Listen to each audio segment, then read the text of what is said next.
Erev Tov, everyone. It is Wednesday night. It is 8 p.m. here on the east side of the United States, here in the diaspora. This is the House of Seven Beggars. Therefore, it must be the Torah study in depth with Rabbi. So there you are. Good to have you all here this evening. Let's see what we have in the chat. We have Donald. Susan, good to see you.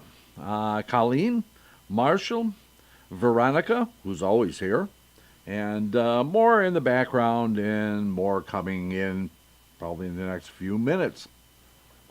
Okay, so last week we finished Parsha Vayera in the Sefer Shemot, and we're getting ready to go into Parsha Bo.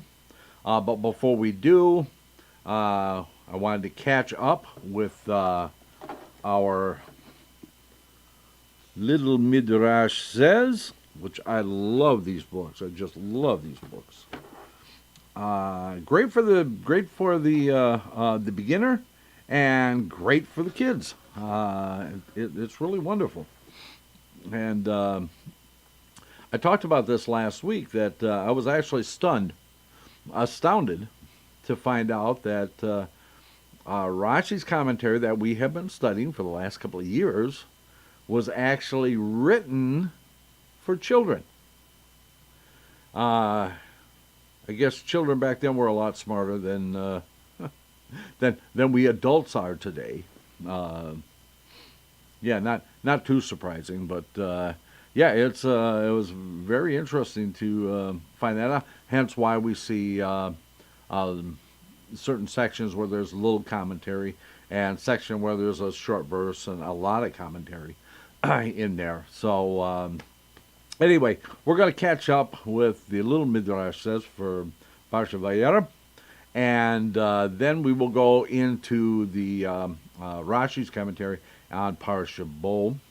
We're going to hold up on bringing the Sefer Haggadah out until we get through the plagues and we get through the actual leaving of Mitzrayim. Because there's a lot of stuff that kind of bleeds over from one to the other. So I want to wait until we're actually there before we actually get into the Sefer Haggadah. Just checking to see if anybody else has joined us, and so according to this, our counter does not seem to be working on YouTube. It's not telling us how many people we have watching. Hopefully that'll come up and start working. We'll see. YouTube is not on my list of favorites right now, as you have heard me rant about, but I will spare you that ranting this evening. Seven?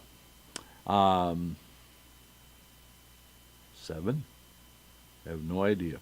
Okay, so let's start, and of course we start with the bracha Adonai Eloheinu melech haolam asher kiddushanu b'mitzvotav v'tzivanu l'suk b'divrei Torah.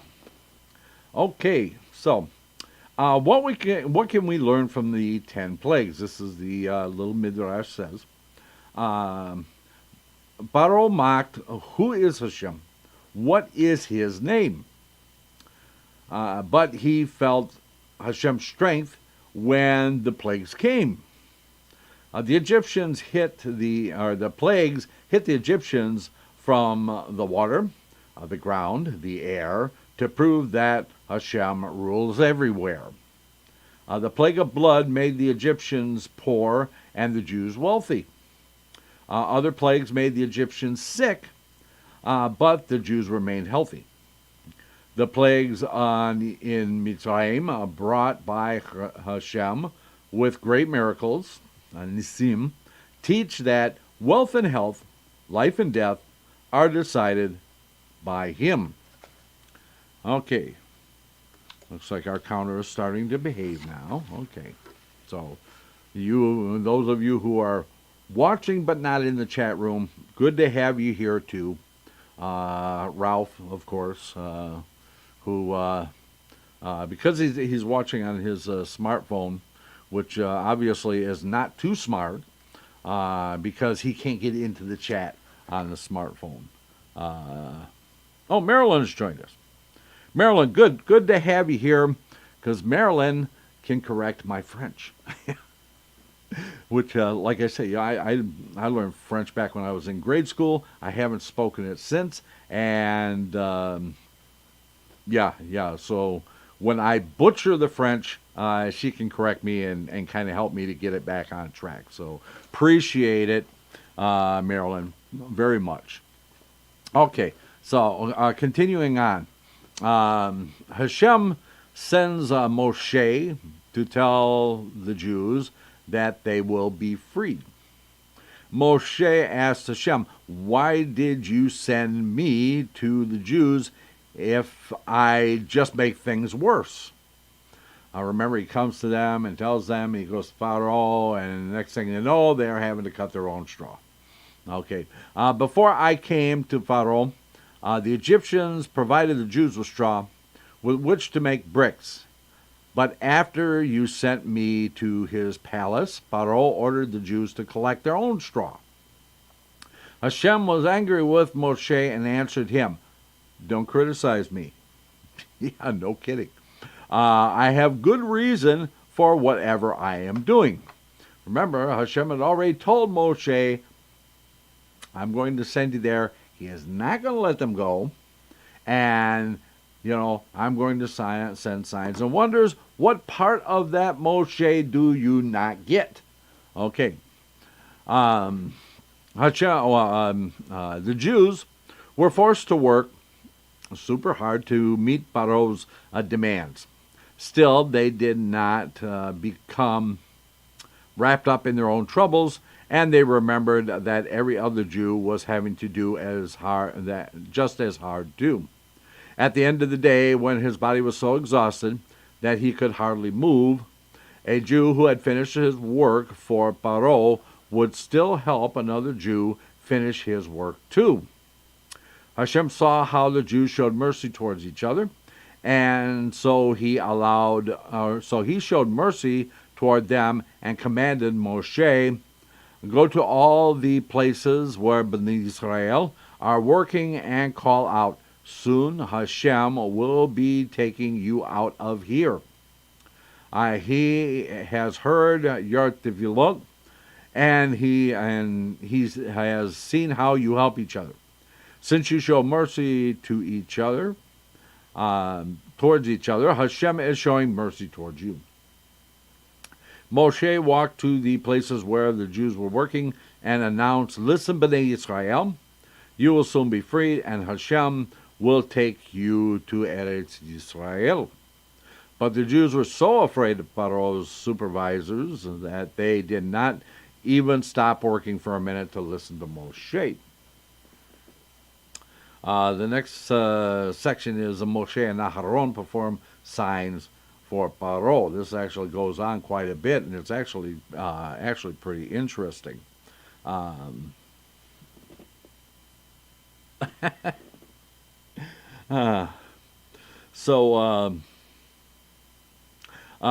told Moshe and Aharon, "Now return to Pharaoh. Tell him again, Hashem commands you, let the Jews go." Actually, there's a footnote here to what we were talking about here about Moshe going around. It says that really Hashem called Bnei Yisrael to work harder in order to leave Mitzrayim sooner. In other words, they had to merit it. And we talked about this. We've talked about this before when we were doing the shorter studies and stuff like that.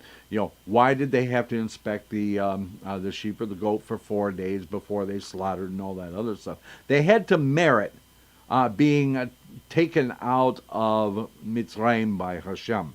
So again, the Midrash notes here that Hashem actually had them working harder simply because he wanted to take them out sooner. Even though Hashem had told Abraham, "Your children, the Bnei Israel, will be in Egypt for 400 years. Hashem sent Moshe to take the Jews from Mitzrayim after only 210 years. Because Bnei Israel worked so hard, Hashem considered it as though they had been enslaved for 400 years, and he freed them earlier. Now, the rabbis have other commentary on that, figuring that from the time of Abraham, that counts in with the 400 years, and when we come to the time of the Exodus from Mitzrayim, that actually equals 400 years. But again, we have disputes, or not disputes, we have discussions and debates between the Rabbanim and the Rishonim and the sages and stuff like that.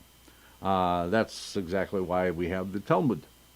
So anyway, getting back to this, Hashem told Moshe and Aharon, now return to Pharaoh and tell him again, Hashem commands you to let the Jews go. If Pharaoh was asking for a sign that it is I who sent you, let Aharon say the words, stick turn into snake. Then I will turn Aharon's stick into a snake. When Moshe and Aharon came to Pharaoh, he did indeed ask them for a sign.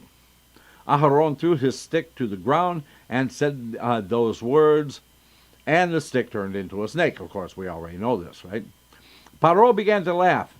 Do you think I am impressed with this trick? Don't you know that we Egyptians are all magicians? We can perform the same trick. Pharaoh called his magicians. Each of them threw his stick to the ground, and each magician's stick turned into a snake. Then all the magicians turned their snakes back into sticks. Then Hashem performed a miracle that the Egyptians could not copy. Aharon's snake turned back into a stick, and then it swallowed all the other snakes. So basically, it swallowed them up as a stick, not a snake. One snake eating another snake is not that unusual. But a stick eating a snake, that's something to take note of. Okay, Pharaoh knew that he had just seen a miracle, something so magical no magician could do. But he was wicked and stubborn and said, I will still not listen to Moshe and Aharon. Okay, trying to do a better job of keeping up on the chat. I kind of tend to get going and forget about the chat. So, okay. The Midrash explains why Aharon's stick turned into a snake. Why did Hashem turn Aharon's stick into a snake and not into anything else? If he turned the stick into a lion, now that would have been pretty impressive, right? Or an elephant even. Of course, the Egyptians probably wouldn't have known too much about what an elephant looks like. Who knows? Anyway, Hashem hinted to Pharaoh, you spoke evil words just like the snake in Gan Eden when you said, I do not know who Hashem is. You will therefore be punished as the snake was punished. Now, we talked about this a while ago, that the Egyptians and the Pharaohs, especially the Pharaohs, had known Joseph. And this was not that long after Joseph's death. So, it would be told from one to the other, leave the Jews alone, because Mitzrayim is blessed, and they prosper because of the Jews. So, don't mess with them, until, and then this whole thing that, my theory from my studies and stuff came up that another Pharaoh, and it actually says in the Torah, another king arose. And it uses the word king rather than Pharaoh. So when Pharaoh,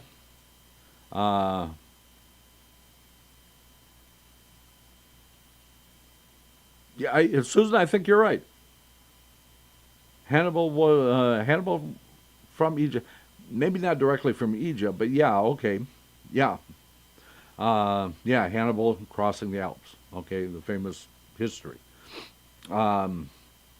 Anyway, still would have been pretty impressive to turn a stick into an elephant.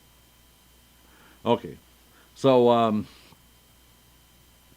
where was it? Oh, we're talking about the that Yosef, and then the Torah actually calls him a king at that point. He's called Paro, Paro, Paro, Paro, all the way up to that point. And when it says another king arose over Mitzrayim, and then it uses king and Paro interchangeably from the text from that point on. I surmise that we know that there was historically, that there was a war, I guess you could say, and the Pharaohs that were in the land at that time were deposed, and the I think they're called the Hyksos, actually came in and ruled over Egypt as foreign rulers.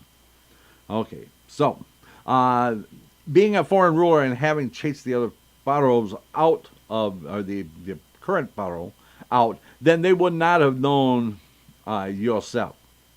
But the people obviously would have told him, okay, well, yeah, we shouldn't mess with the Bnei Israel up there in Goshen. You leave them alone because we do pretty well because they're there. Okay, anyway, moving on. The Midrash also explain. Okay, I said that. Okay, so why he turned into a snake rather than something else? Hashem hinted to Pharaoh, you spoke evil words just like the snake in Eden. When you said, I do not know who Hashem is, you will therefore be punished as the snake was punished, which was to crawl on your belly and eat the dust and strike at the heel and all that. Pharaoh warns Moshe warns Pharaoh that Hashem will bring a plague. After Moshe and Aharon left Pharaoh's palace, Hashem told Moshe, go to Pharaoh again early tomorrow morning. You will find him by the river Nile, where he takes a walk early each morning. Okay, now we know a little more about that. The Talmud actually goes into a little more detail of that and tells us that, yeah, he was going out to relieve himself away from the people so they wouldn't see their God King relieving himself like a mortal being. Okay, so, and Hashem sends Moshe and Aharon out to say, hey, you're not kidding anybody. You may call yourself a God King, and you may have some of the people fooled, but we all know, what you really are. You're just a man, just like everybody else.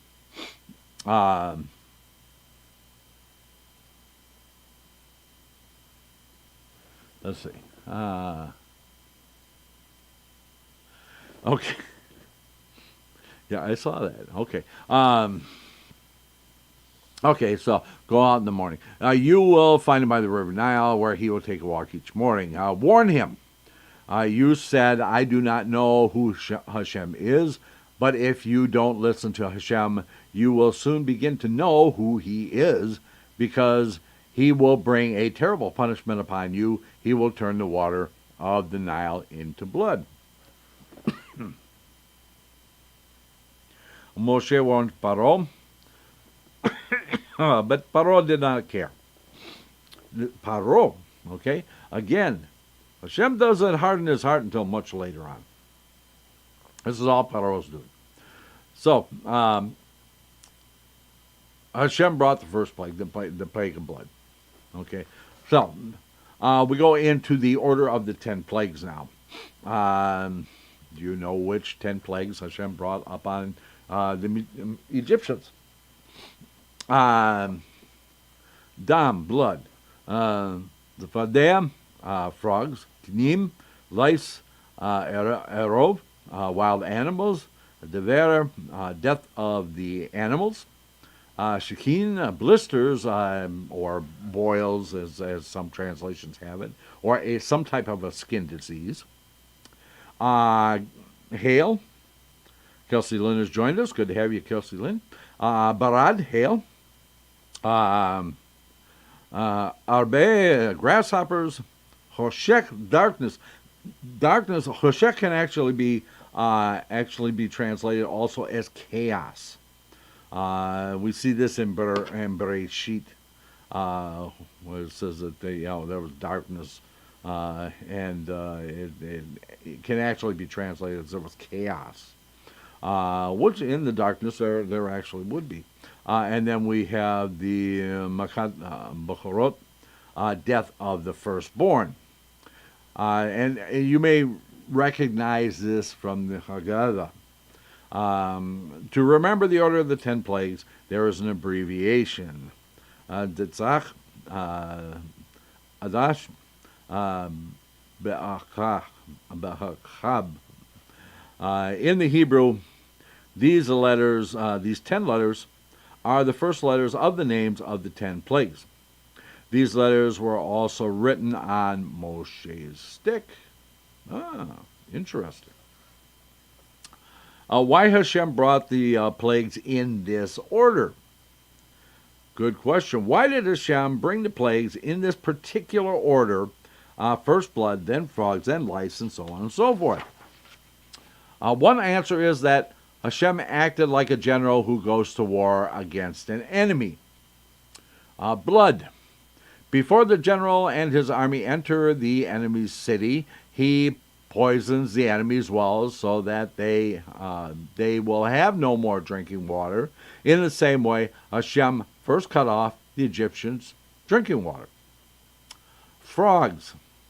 Then the general commands his trumpet blowers and drummers to drum and blow their trumpets so loudly that the noise will frighten the enemy. Similarly, Hashem brought frogs making croaking noises that upset the Egyptians terribly. Lice. The general commands his soldiers to shoot arrows at the enemy in order to kill enemy soldiers and frighten the rest of them. In this way, Hashem brought upon the Egyptians lice which pricked them like arrows. Wild animals. Before the attack, the general calls on other armies to join him in the fight. Similarly, Hashem called the wild animals together and fight against the Egyptians. Death of the animals. Before the battle, the general sends special messengers to find ways to destroy the enemy's animals. Hashem brought a special plague, dever, upon the Egyptians' animals, and they died. Blisters or boils or whatever, however you want to translate it, whatever the skin disease was. The general looked for ways to destroy soldiers in the enemy camp so there will be fewer soldiers to fight. So Hashem made the Egyptians sick by striking them with blisters. Hail, Barad. The general bombs the city with rocks and missiles. Hashem sent down hailstones upon the Egyptians. Grasshoppers. Finally, the general and his army enter the enemy's city to destroy it. Similarly, the grasshoppers destroyed all the fields that were still left over after the plague of hail. And then the darkness. Shech. The general throws the enemies in jail. Hashem brought such a deep darkness that it imprisoned the Egyptians because they could not move. It was more than a darkness. The darkness was almost like an entity. It had weight. So whatever the Talmud tells us, the rabbis tell us, that they could not move, not because they couldn't see, it was because the oppressive darkness was holding them wherever they were when it came in. If they were on their bed, that's where they stayed. If they were sitting in a chair, that's where they stayed. If they were standing, that's where they stayed. And an oppressive darkness with an actual feeling of an entity. Killing the firstborn. The general kills the enemy's leaders to frighten the people and to show them that he is in charge. Similarly, Hashem killed all the Egyptian firstborn because the firstborn were the leaders and the priests in Mitzrayim. So, the Midrash goes on to explain, why did the Egyptians deserve these plagues? Now, we talked about all the plagues are related to the sins against Bnei Israel, and they were also against the various gods of Mitzrayim. Blood being there, well, we'll see what the Midrash has to say. All the punishments of Hashem are just. Hashem punished the Egyptian people with these 10 plagues because they did evil things to the Jews. Each plague matched a bad thing the Egyptians had done to Bnei Israel. So blood, the Egyptians used to force the Jews to get them water from the river. So Hashem turned their water into blood. Another reason Hashem brought the first punishment out of the river Nile, Nile was that the Egyptians thought the Nile was a holy river, one of the gods of Egypt. By turning the river into blood, Hashem showed them that He rules over the Nile. Okay, fraud. The Egyptians used to order the Jews, bring us worms, frogs, snails, and insects. We want to have fun with these animals. Since they forced the Jews to collect frogs for them, Hashem brought frogs upon the Egyptians. Lice. The Egyptians used to command the Jews sweep the floors of our homes and alleys and rake our fields. Hashem turned all the dust in Egypt into lice, so there was no more dust for the Jews to sweep. Wild animals. The Egyptians would also tell the Jews, we need lions, tigers, and bears. Lions and tigers and bears. Oh my. Well, never mind. Got off track there. Lions, tigers, and bears for our zoos and circuses. Catch these animals for us. This was only a wicked excuse to send poor Jews far out into the desert, into the woods, to keep them away from their families. Hashem punished the Egyptians for this wickedness by bringing a plague of wild animals upon them, the death of the animals. The Egyptians also forced the Jews to be their shepherds and cattle drivers in order to send them to distant fields and keep them away from their wives and their families. As a punishment, Hashem killed the Egyptians' animals with pestilence. Blisters. Another mean idea of the Egyptians was to order the Jews around in the bathhouse, heat water for me, or get me cool water. So Hashem struck the Egyptians with blisters that hurt them so they could no longer take baths, neither hot nor cold ones. Another reason why the Egyptians were punished with ugly blisters was that they considered Jews to be people of a lower class. An Egyptian would never eat together with a Jew, as we saw with Yosef. When Yosef brings his brothers to eat, he's separated from the Egyptians. So Hashem brought upon the Egyptians blister sores that made them look so disgusting that no one wanted to have anything to do with them anymore. Hail. Another wickedness of the Egyptians was that they used to command the Jews, plant a garden for me, or plant an orchard of trees for me. Hashem therefore destroyed the Egyptian gardens and orchards with hail. Grasshoppers. The Egyptians also ordered the Jews, sow for us grain, beans, and peas. Therefore, all the grains, beans, and peas were eaten by the grasshoppers. Darkness. Often the Egyptians would order the Jews to carry candles and torches for them in dark streets. They also put Jews into dark prisons. The Egyptians were therefore punished with darkness. Hashem brought darkness also for a different reason. Among the Jews there were Rishmim, those who did not deserve to be freed from Mitzrayim. What do they say? Like 3/5? I think 3/5 of the Jews, which we actually find later on in the Babylonian exile, that 3/5 did not leave Babylon when Ezra led the people out to come back to Eretz Israel. And at the time when Mashiach comes, we may see this again. Okay, these bad Jews died during the plague. They had assimilated into the culture. They had assimilated in and had intermarried with the Egyptians and had taken on the practices of the Egyptians, worshiping their gods and so on and so forth. These bad Jews died from the plague of darkness so that the Egyptians could not see them being punished and say happily, "You see, the Jews are bad also. They are punished just as we are." Okay. Death of the firstborn. Hashem punished the Egyptians by killing their firstborn children, since Pharaoh had given orders, "Kill all the newborn Jewish boys." Also, the Egyptians were cruel to the Jewish people, who are called Hashem's first son. In return, Hashem killed their firstborn sons. Okay, so now we're going to get into a little more in depth into the different plagues. Starting out again with the plague of blood, dam.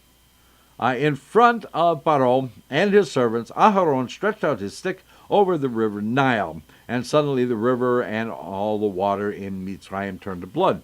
And again, Rashi tells us that it wasn't just the water in the river, it was the water that were in the cisterns, the waters that were in the, if somebody had a container of water in their house, it turned to blood, and so on and so forth. In ancient times, many nations drank blood. The Egyptians perhaps have drunk blood also. Had not Hashem caused all the fish in the river Nile to die, they would have drunk the blood had Hashem not caused the fish to die. This made the river smell so much that the Egyptians could not drink its blood. Not only was the river filled with blood, all water in the land of Mitzrayim turned into blood too. If an Egyptian would go to the bathhouse to take a bath, he found no water to use for bathing. Instead, the bathtub was full of disgusting blood. There was also, even in dry places in Mitzrayim, suddenly there were puddles of blood on benches and in beds. Where the Egyptian sat down somewhere, he found himself sitting in a pool of blood. He got up quickly, but his clothes were already ruined. The Egyptians became very thirsty because they had no drinking water anywhere. How could they quench their thirst? Good question. In the land of Goshen, where the Jews lived, the water had not turned to blood. The Egyptians traveled to Goshen and ordered the Jews to give them drinks. But do you know what happened as soon as the Egyptians would be handed the water by the Jew and would try to swallow it? It turned to blood. So some Egyptians said to the Jews, "Let's drink from the same cup."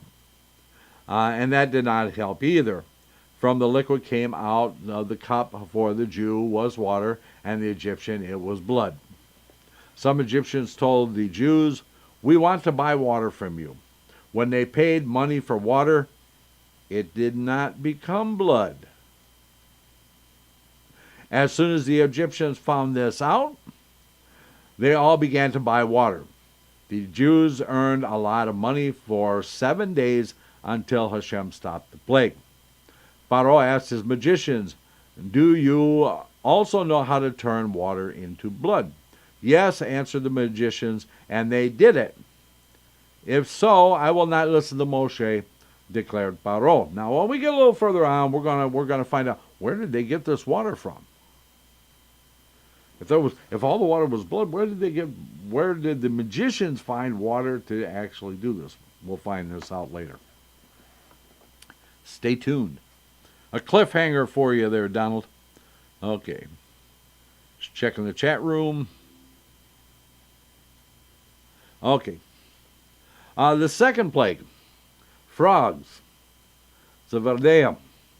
Hashem told Moshe, "Go and warn Pharaoh again and let the Jews go, to let the Jews go.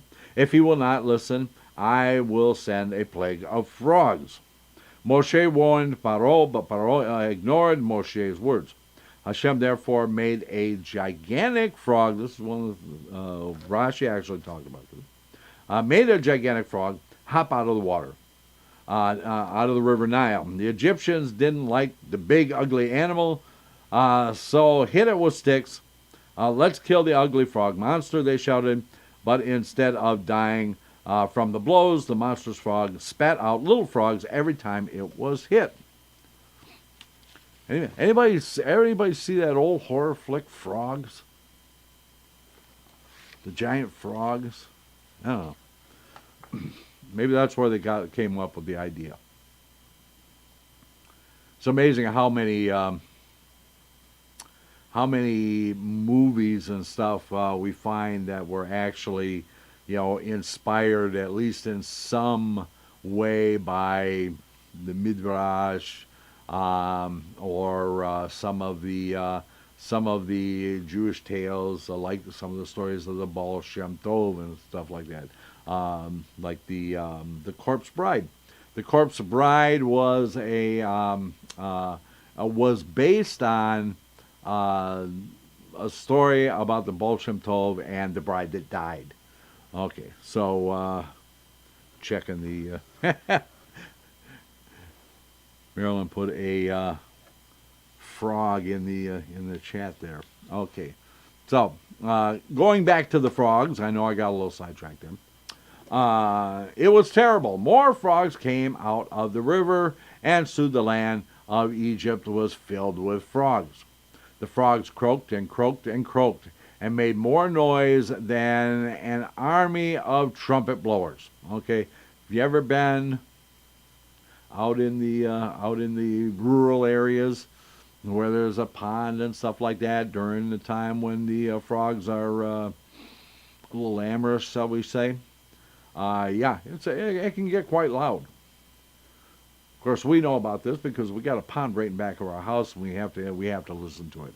I mean, it's not so bad that it's that annoying, but with that many frogs in Egypt, it'd be quite a conundrum. Okay, so when the Egyptians wanted to say something, his friend could not understand him. The frogs croaked too loudly. Let's go to a quiet corner, the Egyptian would shout to his friend in his friend's ear, but he could not find a quiet corner because the frogs croaked everywhere. The Egyptians gave up speaking to each other because none could ever hear a word anyone else was saying. And the noise at night. People could not fall asleep for a long, long time. So loud was the croaking everywhere. The frogs hopped into the Egyptians' homes. When an Egyptian woman baked bread, the frogs jumped into her oven. However, they were not burned. Hashem did a miracle and kept them alive because they were ready to give up their lives for him. If an Egyptian drank water, the whole cup was swarming with little frogs. He could not help but swallowing some of them. And, of course, he got a stomachache from all those frogs in his belly. Every single room in the Egyptian's home was full of frogs. When an Egyptian went to the bathroom, a couple of frogs jumped out of the corner and bit him. Pharaoh hated the frogs. His palace was full of them, and they were in the kitchen, the bathroom, and they hopped under his blankets. Pharaoh called to Moshe and Aharon, "I am going out of my mind from these frogs, hopping and croaking all over." He told them, "I will let the Jews go if only you make the frogs disappear." Moshe cried out to Hashem, "Please, Hashem, take the frogs away." The frogs died. And as soon as Pharaoh saw that, he hardened his heart a little too quick. Why should I listen to Moshe and Aharon? He decided, "I will not let the Jews leave." Well, the other reason why did Hashem not have them just go? Well, because Hashem wanted them to lay there and stink up the place, and have the Egyptian have to deal with these masses of frogs and collecting them all up and burning them because they can't bury them, and they don't want to contaminate the water that they just got back. So you have these huge pyres of burning frogs throughout Mitzrayim, and the smell must have been just horrendous. So we go on to the third plague. Excuse me. Lice. Gnim. Hashem said to Moshe, I will bring another plague. This time, don't warn Pharaoh. You warned him already twice, and he did not listen. In front of Pharaoh and his servants, Aharon stretched out his stick. Suddenly, the dust of the land turned into lice. Excuse me.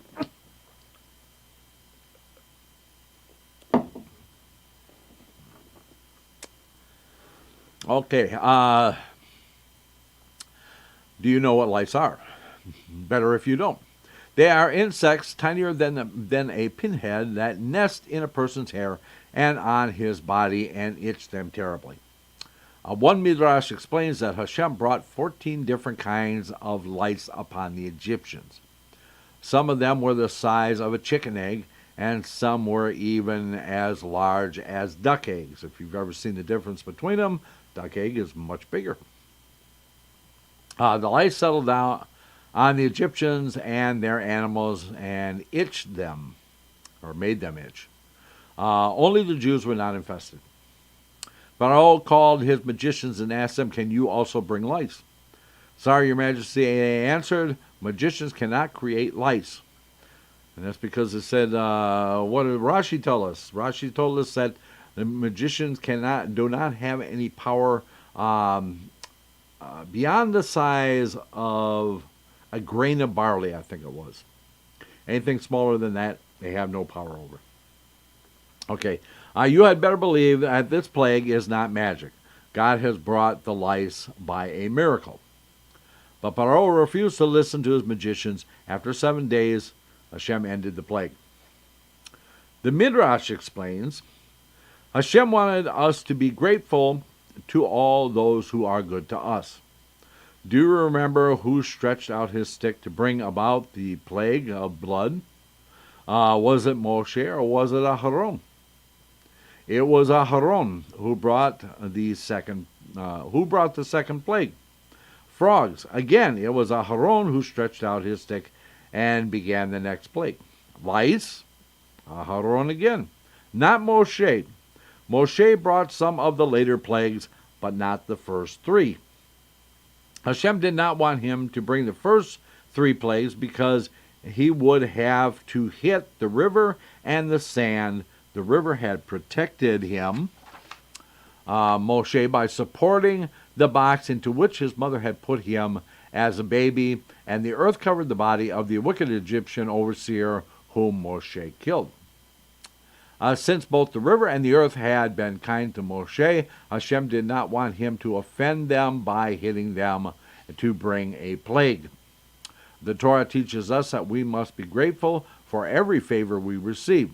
Hashem directed Moshe to be considerate even toward the water and the soil, which have no feelings, to teach us how we must be grateful to our friends and to our parents and, of course, to Hashem. Okay, there's some footnotes here. Yeah, this actually talks about the barley.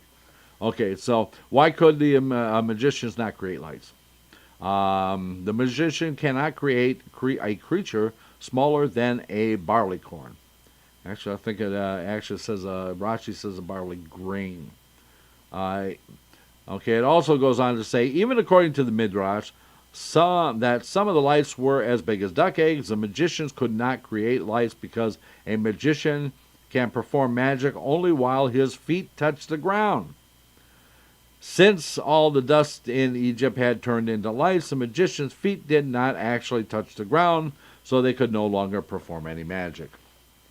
That's from Lekach Tov. Okay, we're on to the next plague, and we're going to pause here. We're going to take our 6-minute break, and then when we return, we will pick up with the 4th plague of the wild animals. So, everybody, stay tuned, and we will be back in 6. Let's all go to the lobby. Let's all go to the lobby. Let's all go to the lobby to get ourselves a treat. Delicious things to eat.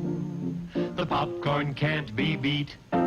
The sparkling drinks are just dandy, the chocolate bars and the candy. So let's all go to the lobby to get ourselves a treat.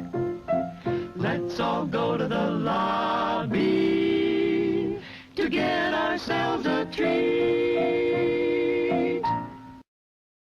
It's intermission time, folks, so hurry, hurry, hurry. Step right over to our refreshment center for the most extravagant array of refreshment goodies ever assembled under one roof.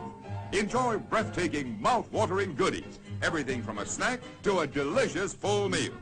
At our refreshment center, you'll find a large variety of goodies to satisfy your hunger, your thirst, or your sweet tooth. So hurry, hurry, hurry. Visit our refreshment center now. The show starts in 5 minutes.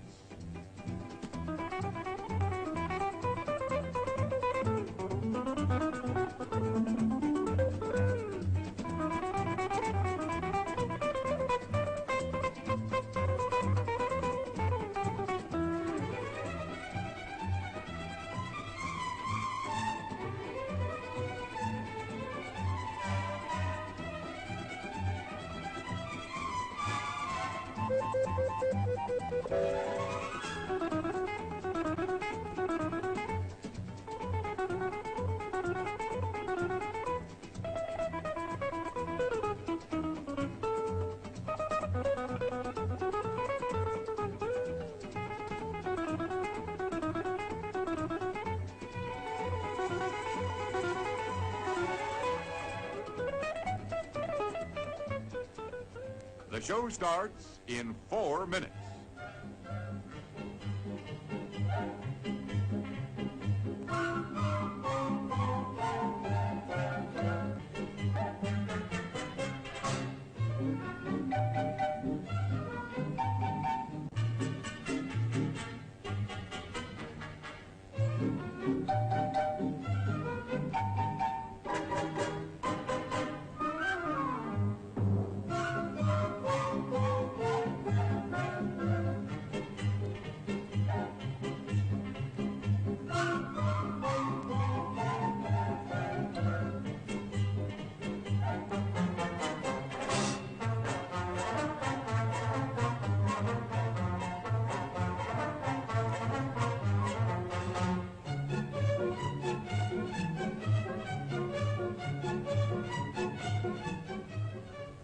The show starts in 3 minutes.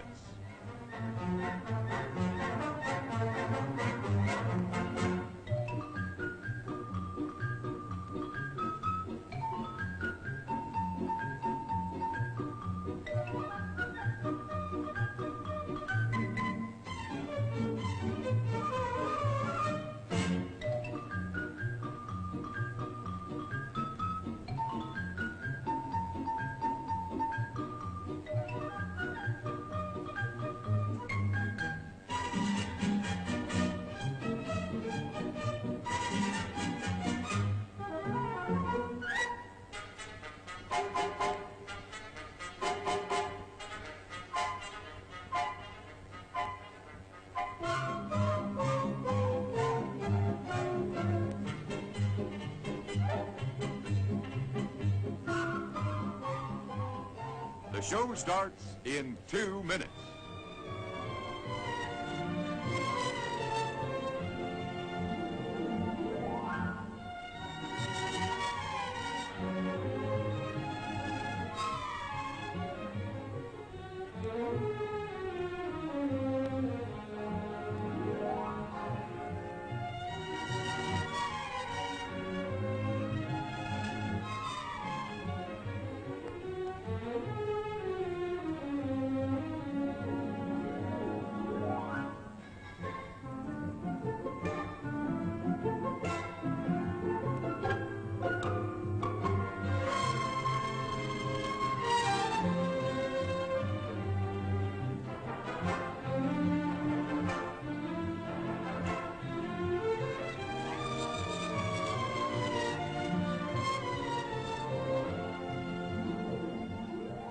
The show starts in 1 minute.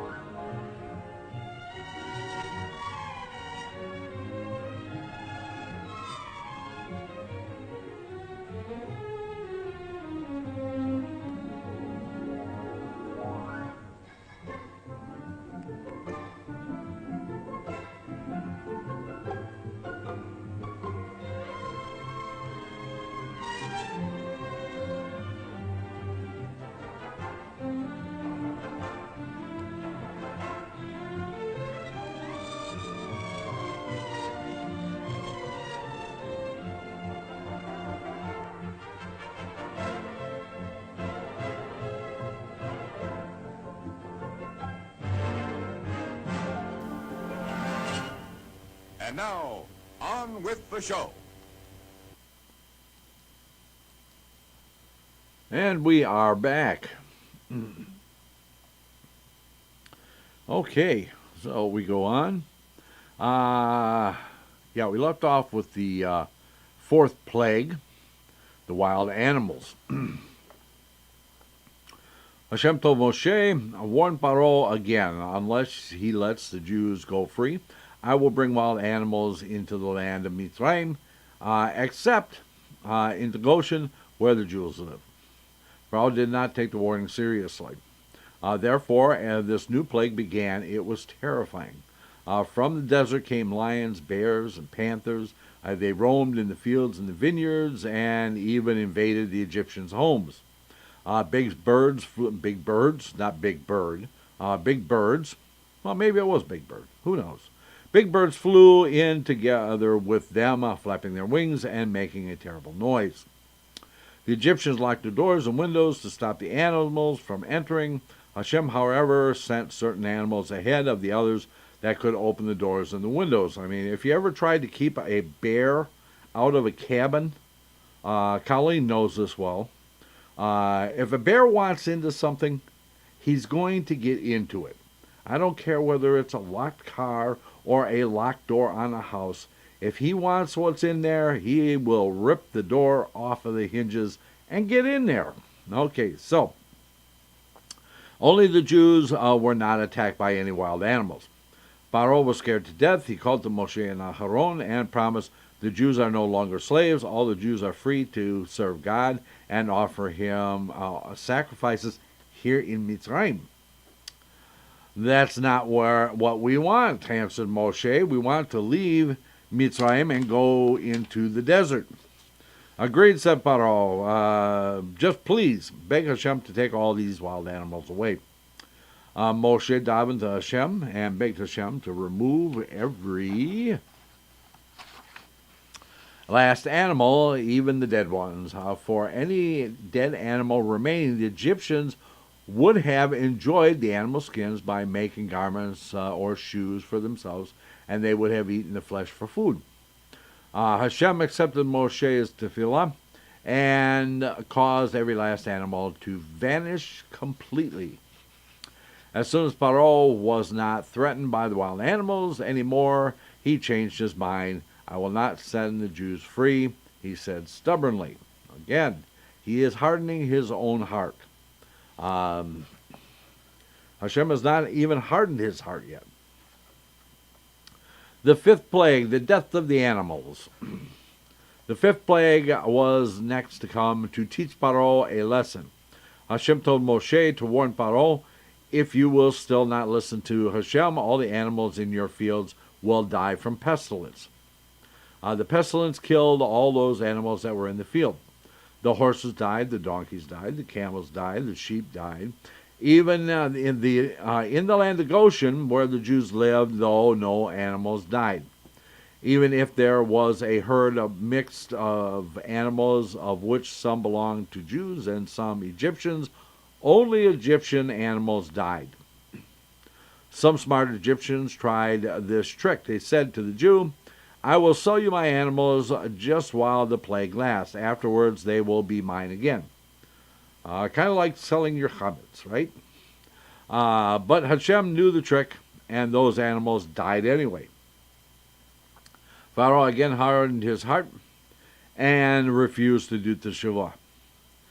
Since he had purposely ignored the message brought by 5 plagues, it became much harder for Pharaoh to do teshuvah now, even if he wanted to. Hashem knew that his teshuvah would not be sincere. And so Hashem hardened his heart. At this point, Hashem hardened his heart. This gave Pharaoh extra strength to resist Moshe's warning. It was a punishment for Pharaoh because he had refused to listen to Hashem at the beginning.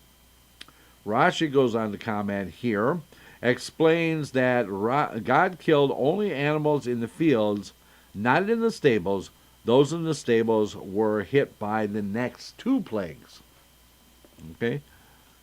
So Hashem said, any animals that are in the field will die. And the Egyptians that believed Hashem brought their animals in, if you remember, from a couple of weeks ago. Okay, so on to the sixth plague, Shechin, the blisters or the boils or whatever the skin disease was. The plague of blisters followed the death of the animals. Hashem announced to Moshe, I will bring a terrible skin disease on the Egyptians and their animals. Their bodies will be covered with blister sores that will hurt them very much. I was commenting when we were reading about it, when we were studying about this, is kind of like, it sounds kind of like the buboes that from the Black Plague. Anyway, Hashem spread the disease among the Egyptians in the following miraculous way. He commanded Moshe and Aharon to each pick up 2 handfuls of coal ash. Then Moshe picked up with one hand all 4 fistfuls of ash. By a miracle, they all fit into Moshe's one fist. And he threw them, as Rashi tells us, with great strength. He threw them with great might up into the sky. Hashem spread the ash over all Egypt, and it settled on the skin of the Egyptians and their animals. Wherever the ash settled, the people and animals broke out with terribly painful blisters. The Midrash explains why Hashem brought this plague by means of coal ash. Hashem said, the Jews deserve a miracle to be performed on their behalf by means of coal ash from an oven. Why? Because they would willingly die in ovens for my sake. Abraham let himself be thrown into the fiery oven in Ur-Kasdim because he believed in me. In the future as well, 3 Tzaddikim, Hanayam and Mishael and Azariah will be thrown into an oven by the Babylonian king Nebuchadnezzar because they will refuse to bow to an image. For this reason also the Egyptians deserve to be punished by means of coal ash, because they enslaved and tried to destroy a nation that is willing to die in ovens for my sake.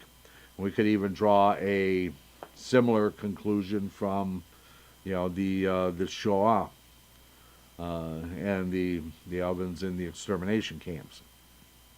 Pharaoh became so sick of the blisters that he had to stay in bed.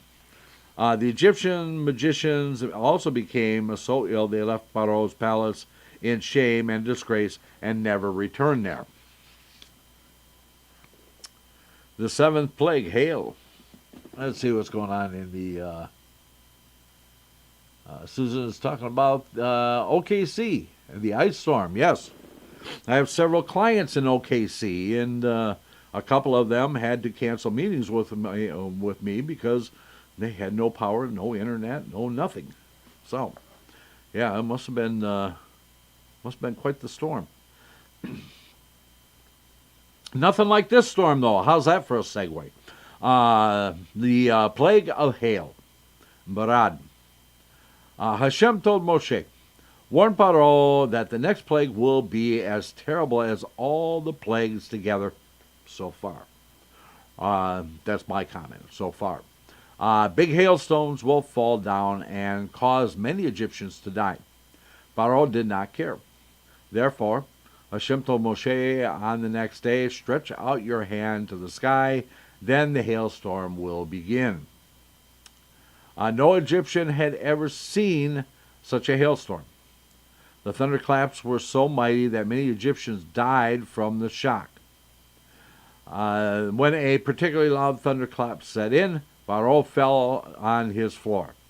But Hashem gave him strength to get up so that his Rasha should be alive to be punished by the rest of the plagues. Many Egyptians were hit by big hailstones and perished. These hailstones contained not only ice, but also fire. This was a miracle. Rashi actually says it was a double miracle. Usually the fire would consume the ice, or the ice would extinguish the fire. Some of the Egyptians were burned by the fire. Pharaoh called Moshe and Aharon. I sinned, I admitted. Hashem is righteous, and I and my people are wicked. Please pray to Hashem and take this awful plague away. I promise you are free to leave Mitzrayim.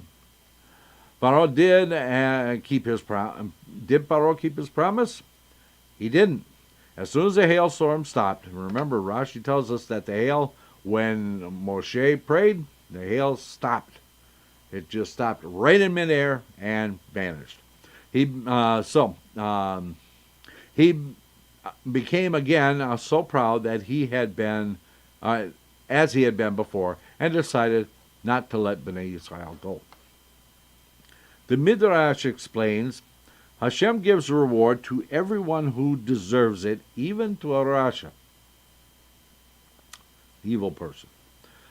Even though Pharaoh did not do teshuvah, he did admit Hashem is righteous. After Pharaoh, all Egyptians admitted it too. Hashem therefore rewarded the Egyptians in two ways. First, after the Egyptians drowned in the Yam Suf, Hashem, the Sea of Reeds, Hashem commanded the sea to spit them out onto dry land, and the earth to cover their dead bodies.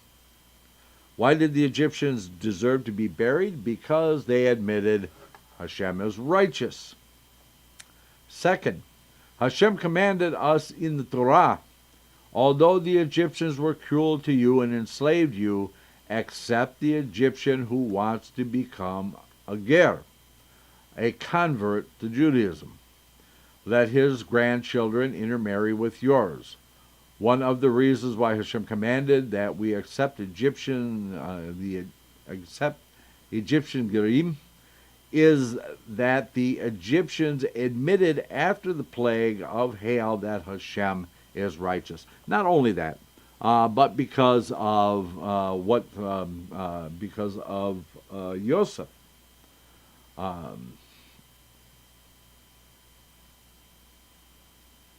So anyway, and because they were treated well. They were treated well for a very long time until this new king arose over Mitzrayim. Okay, about keeping promises. All the wicked people act like Pharaoh did. When Hashem sends them a punishment, they promise to improve. But as soon as their suffering comes to an end, they forget all about their decision to be good, and they return to their old wicked ways. Let us learn from Pharaoh to act in the opposite way. If we are in trouble and we make up our minds to act better in the future, let us stick to our decision even after we are out of trouble. Okay, so we're going to take a break here and we're going to have a little story here. Okay, so the man who kept his promise. Once the sages Rabbi Bon and Rabbi Yossi Bar Rabbi Chania were traveling. Rabbi Yossi Bar doesn't actually say. He's son of who? Okay, so Rabbi Bon, Rabbi Yossi Bar whoever, and Rabbi it was Rabbi Yossi Bar Hania, okay, but his father was also a rabbi. We're traveling around in Israel to collect money. They needed money for an important mitzvah, to free Jewish prisoners. This money would be paid to non-Jews who demanded huge sums of money before releasing Jews being held in prison. This is the founder of the Lubavitchers was in prison and actually refused. They collected the money, actually refused to let them ransom him from prison. Anyway, one night, Rabbi Bon and Rabbi Yossi stayed in a Jewish inn in a small village. After supper, they went to rest. At midnight, they got up again in order to study Torah until the next morning. The innkeeper's wife was up and lit a candle for them so that they would have light to learn. Then she went back to the back room to take care of the house. When she heard the sages studying together, she began to cry. Her father, an old man, came to join the sages in their learning. And they asked him, "Why is your daughter crying?" The father answered, "She is unhappy when she hears Talmudei Chachamim, learn Torah." These are learned students. Talmidai are students. Again, now I made this point the other day that we are all students. Nobody knows the Torah. So there's 50 levels of the Torah, and Moshe Rabbeinu only could know 49. So if Moshe Rabbeinu couldn't know all of the Torah, what chance do we have? So we are all students. Okay. So if anybody says, "I'm going to teach you Torah," no, they're not telling you the truth. We are going to study together. Okay. So anyway, she is unhappy when she hears Talmidei Chachamim learn Torah because she wanted to marry a husband who knows how to study Torah. Her husband does not know how to learn Torah.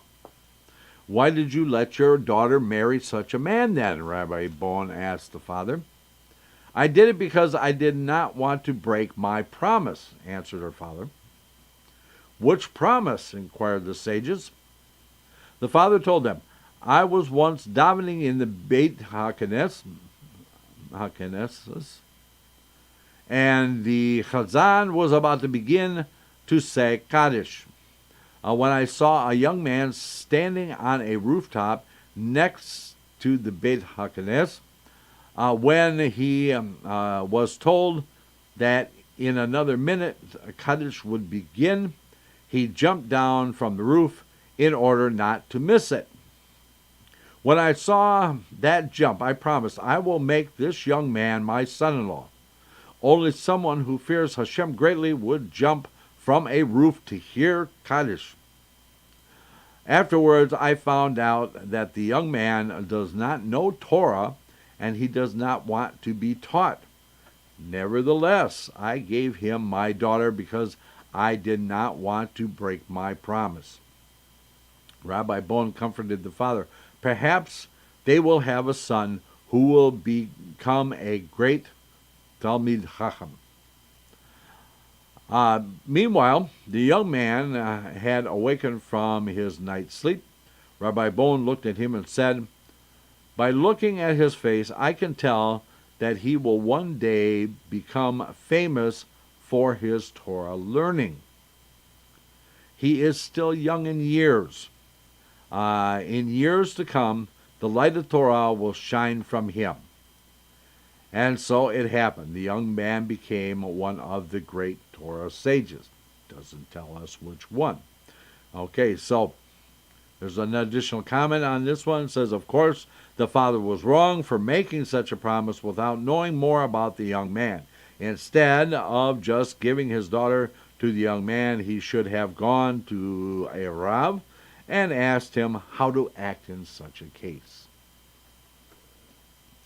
Okay, so we are at the end of the section for Vayera from the little Midrash says. A lot of good information in there. It always ends. Each section ends with a problem of the week, because actually these are supposed to be studied along with the parashas of the week. It comes, and remember what I said that we're going to learn a little more about it later on. Since Hashem turned all the water in Mitzrayim to blood, where did Pharaoh's magicians find water for turning into blood? So we have three answers here. So, first answer, Aharon turned only the water above the ground into blood. However, all underground water stayed clear. That's from Ibn Ezra. Second answer, the magicians could buy water from the Jews. That's from Or HaChachim. Third, according to Midrash Lakach Tov, the magicians turned rainwater into blood. However, when the Egyptians tried to drink rainwater, it turned into blood. I kind of have a little bit of an issue here with the rain because we know it doesn't rain in Egypt, right? That's why they think the Nile is so powerful, because they have to wait for the annual floods to actually flood the land so that they can grow their crops and stuff. So, but, we never argue with a sage. Okay, so that's going to complete our study from the Little Midrash Says. We got a few minutes left, so let's delve into Rashi.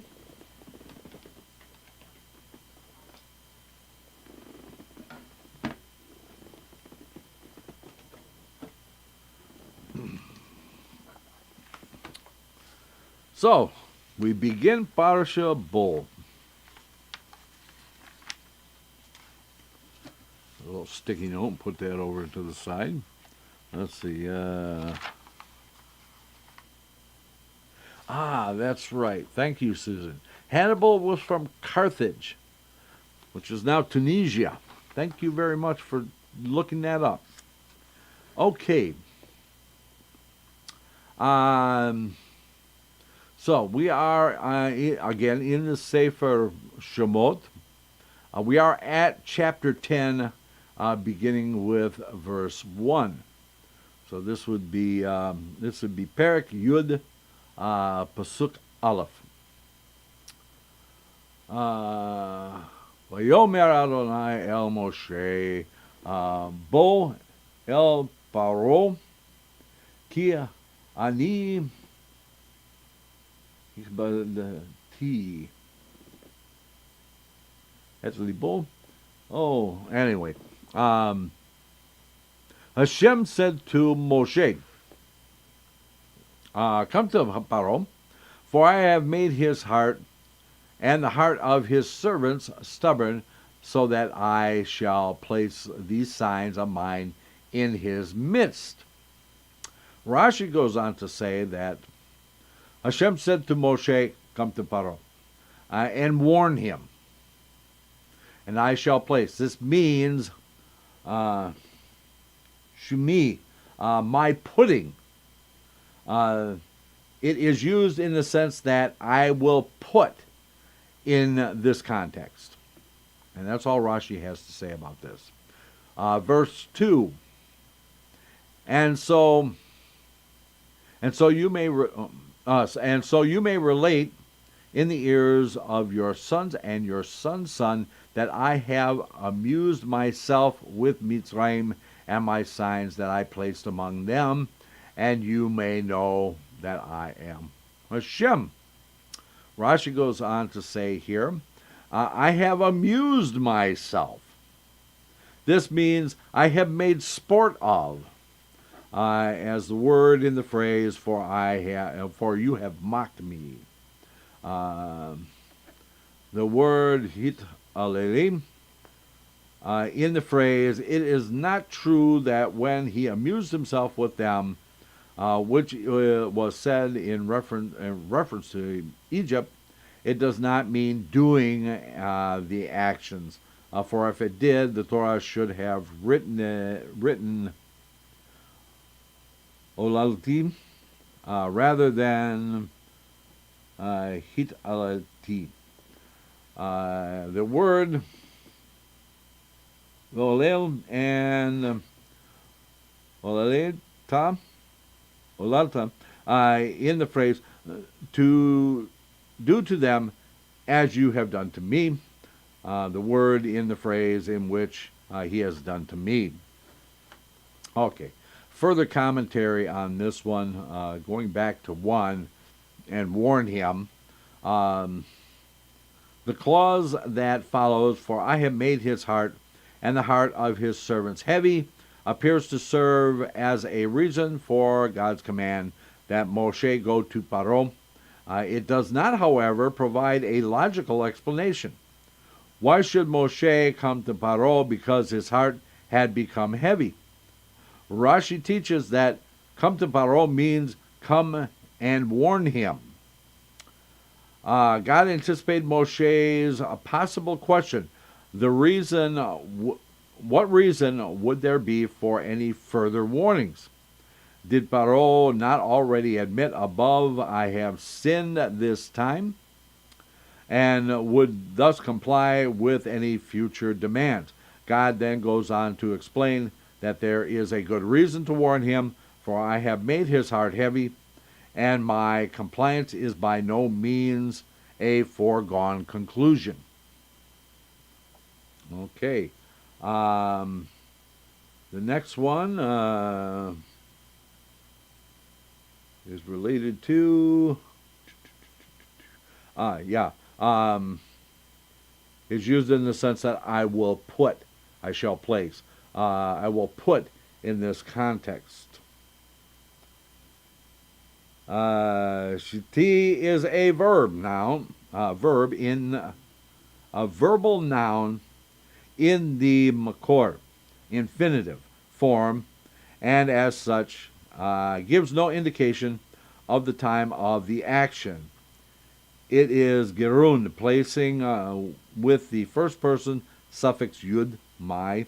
Rashi first defines they with the more familiar synonym sumi, to make clear that the Torah is speaking of placing.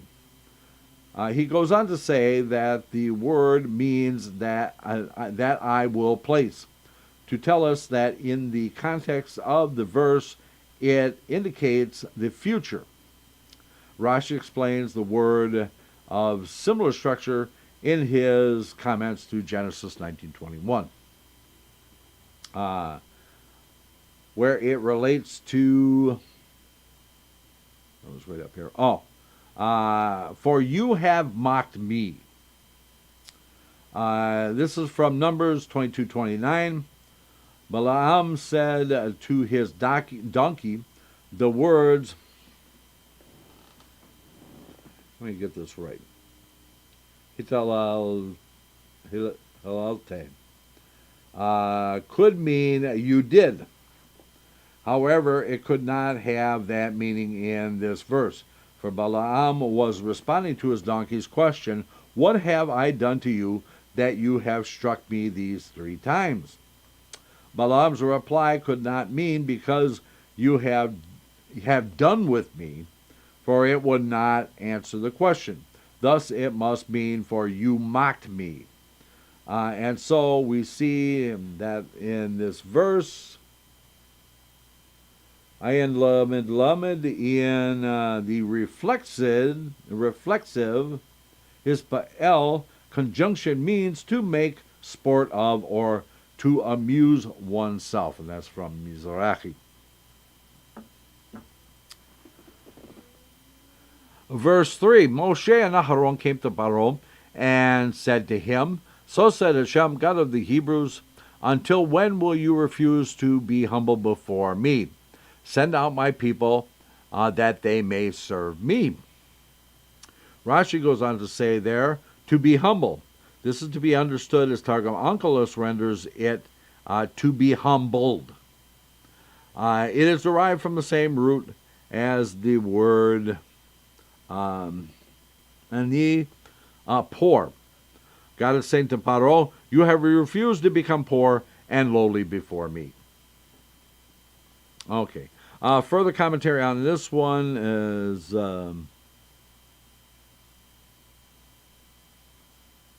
the note could have been understood as to be afflicted or a subjective yourself.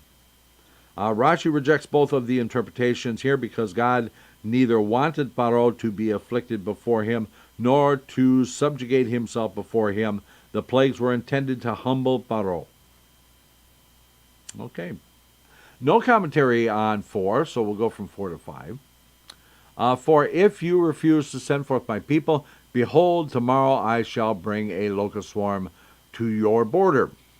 Verse 5, it will cover the sight of the land, so that it will not be able to see the land, and it will consume the remaining residue that was left to you by the hail, and it will consume all the trees that grow for you in the field. Long verse. Rashi goes on to say here, in the sight of the land. This means in view of the land. He will not be able, etc. This means an onlooker will not be able to see the land. The verse speaks of in an abbreviated manner. Okay. Further commentary on this with regard to the view of the land. Targum Onkelos renders the phrase "the eye of the sun of the earth." In order to see the land, there must be a source of light. But the locusts will be so thick that they will block out the sun's light from reaching the earth's surface, thus making it unable to see the sight of the land. Actually, my own personal thing is that there will be so many of them, you'll luck out, and that's all you're going to see. You're only going to see locusts as far as the eye can see. You won't see any land, just all these locusts. But then again, that's my opinion. We know what that's worth, exactly what you paid for it. Okay, moving on. Will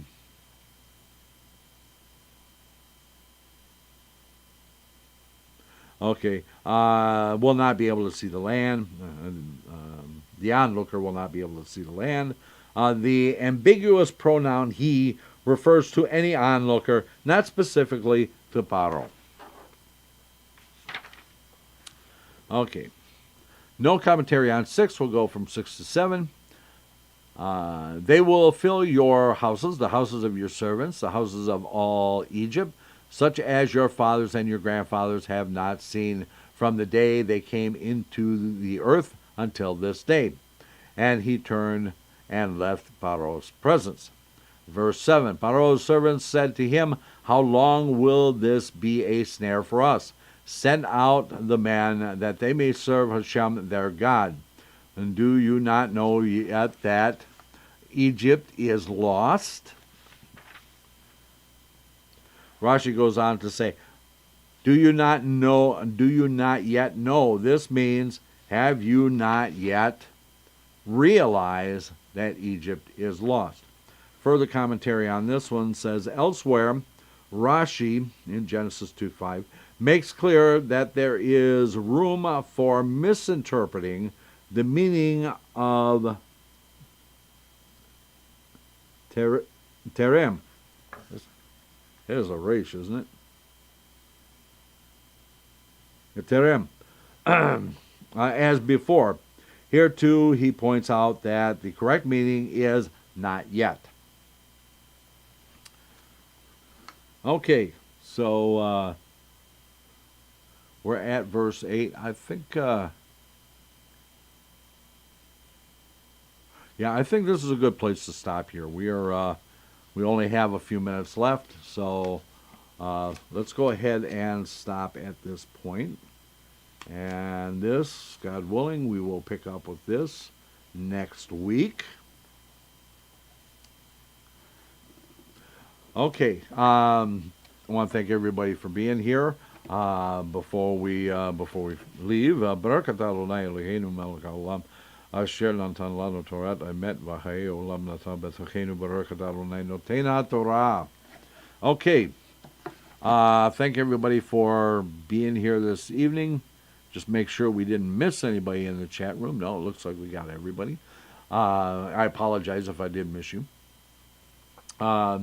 Don't forget Friday night at 8 p.m. Kabbalat and Ma'ariv, the Shabbat service.